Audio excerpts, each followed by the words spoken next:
सोचिए, सरकार ने काकरोच जनता पार्टी यानी सीजेपी के छात्र आंदोलन को समाप्त करवाने के लिए और कुचलने के लिए हर हथियार आजमा लिए। ट्रांसपोर्टेशन के सारे रास्ते बंद कर दिए गए, मोबाइल नेटवर्क और डेटा बंद करवा दिए गए, आसपास की दुकानें और खाना पहुंचाने वाली एजेंसियां बंद कर दी, धरना स्थल पर लाइन काट दी, पुलिस की कई ज्यादतियां भी हुई, लोगों को उठा उठाकर पुलिस ले गई, डराया गया, पैलेट गन और इलेक्ट्रिक शॉक बैटन तक चलाए गए, लेकिन फिर भी वो आंदोलन 100% सफल हो गया। आखिर ऐसा कैसे संभव हुआ? आज हम उन्हीं मूल मंत्रों की बात करेंगे जिनसे कोई भी सामाजिक आंदोलन गारंटीड सफल बनाया जा सकता है। नमस्कार, मैं हूं डॉक्टर सुभाष सी पांडे और आप देख रहे हैं एनवायरमेंट स्टोरी। क्या कोई आंदोलन केवल 36 दिनों में सरकार को बड़ा फैसला लेने के लिए मजबूर कर सकता है? अगर आपका जवाब नहीं है तो हाल ही में हुआ सीजेपी का ऐतिहासिक सफल आंदोलन आपकी इस धारणा को चुनौती देता है।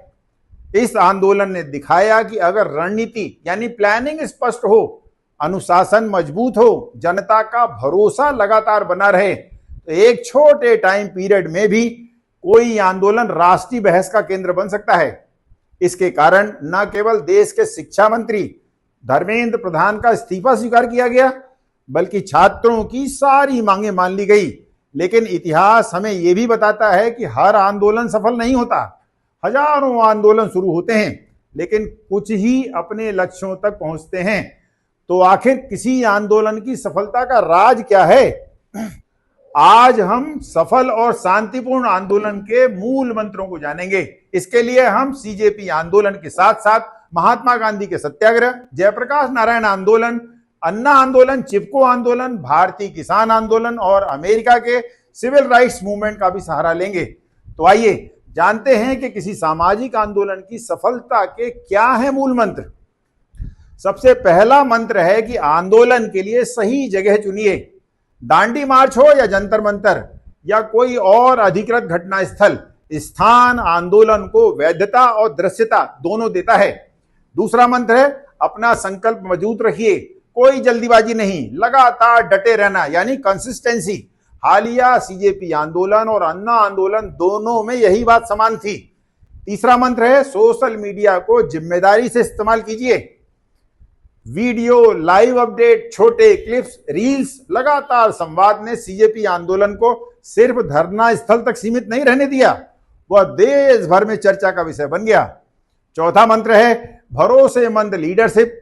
महात्मा Gandhi, Martin Luther King junior, Anna Hazare और सोनम वांगचुक, इन सब के साथ लोगों का भरोसा जुड़ा था। विश्वास किसी भी आंदोलन की सबसे बड़ी पूंजी होती है। पांचवा मंत्र है उद्देश्य को दलों या समूहों से बड़ा रखिए। जब मुद्दा केंद्र में रहता है तब समाज के अधिक लोग जुड़ते हैं।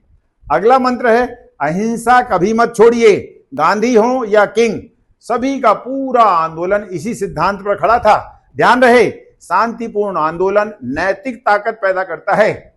अगली बात है महिलाओं और युवाओं की भागीदारी की। चिपको आंदोलन में महिलाओं ने पेड़ों को गले लगाया। सीजेपी आंदोलन में तो छात्रों और युवाओं ने सोशल मीडिया और जनसंपर्क की बड़ी जबरदस्त जिम्मेदारी निभाई। अगला मंत्र ये कि आंदोलन को संबोधित करने वाले और मीडिया ब्रीफिंग करने वाले स्पोक्स पर्सन बहुत सोच समझ कर चुनिए। ध्यान रखिए, केवल एक गलत बयान पूरे आंदोलन की दिशा बदल सकता है। आधिकारिक संवाद हमेशा स्पष्ट और जिम्मेदार होना चाहिए। अगला मंत्र है कि आंदोलन में हमेशा रचनात्मक तरीके अपनाइए। नारे, पोस्टर, गीत, पैरोडी, कविता, नुक्कड़ नाटक, सांस्कृतिक कार्यक्रम न केवल लोगों को जोड़ते हैं बल्कि मीडिया अटेंशन भी बटोरते हैं। तब आंदोलन सिर्फ विरोध नहीं, जन जागरण भी बन जाता है। अगला मंत्र है कि आंदोलन में एक एडवाइजरी बोर्ड बनाएं और उसमें अनुभवी सलाहकार रखें। हर बड़ा आंदोलन अनुभव और युवाओं के जोश का संतुलन बनाकर चलता है। अगला मंत्र है कि आंदोलन के लिए हमेशा तैयार और जानकार वकीलों और मीडिया पीपल्स की टीम तैयार रखें, क्योंकि लोकतंत्र में कानून की जानकारी और पारदर्शिता दोनों बहुत जरूरी है। अगला मंत्र ये कि अपने मुद्दे को सबका मुद्दा बना दीजिए। किसान आंदोलन हो या सिविल राइट्स मूवमेंट, जब समाज के अलग अलग वर्ग जुड़ते हैं तभी आंदोलन व्यापक बनता है, हर घर तक पहुंचता है। अगला इंपॉर्टेंट मंत्र ये कि आंदोलन में जाति, धर्म, ऊंच नीच, लिंग भेदभाव इत्यादि से दूरी बनाकर रखें। मुद्दा जितना समावेशी होगा उसे उतना अधिक जन समर्थन मिलेगा। अगला मंत्र है कि अपनी मांगे स्पष्ट रखिए। सीजेपी या अन्ना आंदोलन की तरह स्पष्ट मांगे लोगों को समझने में मदद करती हैं। अगला मंत्र ये कि आंदोलन में अच्छा अरेंजमेंट कीजिए। ध्यान रहे, लंबे आंदोलन में भोजन, पानी, मेडिकल सफाई और वॉलंटियर्स के बीच प्रॉपर कोऑर्डिनेशन होना बहुत जरूरी है। अगला मंत्र ये कि हमेशा अनुशासन बनाए रखिए। देखिए, डिसिप्लिन किसी आंदोलन की विश्वसनीयता को बढ़ाता है। आंदोलन की सफलता का अंतिम लेकिन सबसे इंपॉर्टेंट मंत्र यह है कि संवाद का रास्ता हमेशा खुला रखिए। डेमोक्रेसी में अंतिम उद्देश्य समाधान होना चाहिए, इसीलिए बातचीत किसी भी लोकतांत्रिक प्रक्रिया का महत्वपूर्ण हिस्सा है।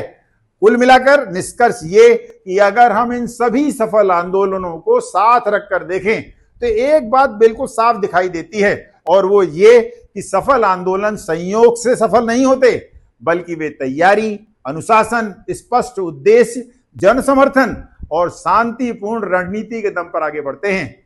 कोई भी आंदोलन केवल नारा लगाने से भी आगे नहीं बढ़ा होता।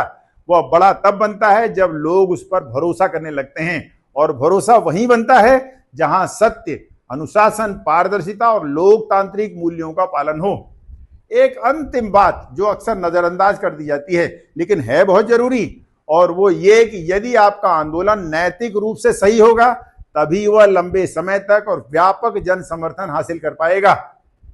अगर आपको भी लगता है कि लोकतंत्र में जिम्मेदार और शांतिपूर्ण जन भागीदारी सबसे बड़ी ताकत है तो इस वीडियो को जरूर शेयर कीजिए। आपके अनुसार किसी भी सफल आंदोलन की सबसे बड़ी ताकत और क्या हो सकती है? अपनी राय कमेंट्स में जरूर लिखिए। धन्यवाद। जय हिंद।